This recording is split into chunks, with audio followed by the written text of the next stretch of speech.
रसखान। रसखान का जन्म सन 1548 में हुआ माना जाता है। उनका मूल नाम सैयद इब्राहिम था और वे दिल्ली के आसपास के रहने वाले थे। कृष्ण भक्ति ने उन्हें ऐसा मुग्ध कर दिया कि गोस्वामी विट्ठल नाथ से दीक्षा ली और ब्रजभूमि में जा बसे। सन 1628 के लगभग उनकी मृत्यु हुई।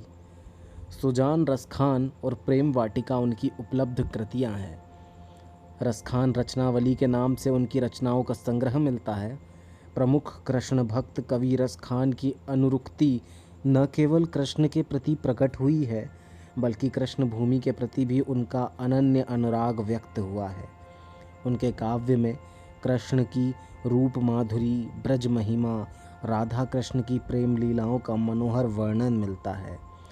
वे अपनी प्रेम की तन्मयता, भाव विह्वलता और आसक्ति के उल्लास के लिए जितने प्रसिद्ध हैं, उतने ही अपनी भाषा की मार्मिकता, शब्द चयन तथा व्यंजक शैली के लिए। उनके यहाँ ब्रज भाषा का अत्यंत सरस और मनोरम प्रयोग मिलता है, जिसमें जरा भी शब्द आडंबर नहीं है।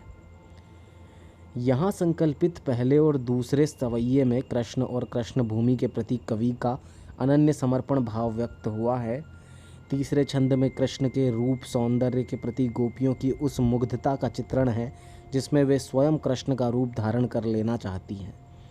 चौथे छंद में कृष्ण की मुरली की धुन और उसकी मुस्कान के अचूक प्रभाव तथा गोपियों की विवशता का वर्णन है। सवैये। 1। मानुष हो तो वही रसखानी बसऊँ, ब्रज गोकुल गांव के ग्वारन, जो पशु होऊँ तक कहाँ बस मेरो, चरऊँ नित नंद की धेनु मंझारन। पाहन हो तो वही गिरी को जो कियो हरि छत्र पुरंदर धारन, जो खग हो तो बसेरो करऊ, मिली कालिंदी कूल कदम्ब की डारन। दूसरा सवैया।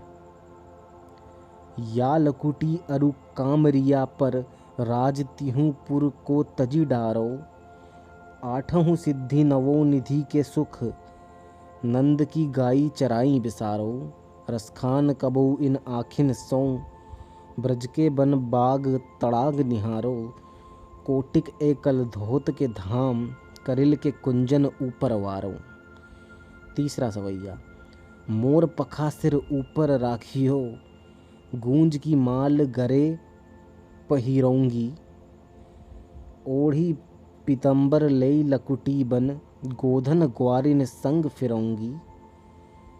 भावतो वो ही मेरो रसखानी, सो तेरे कहे सब स्वांग करूँगी।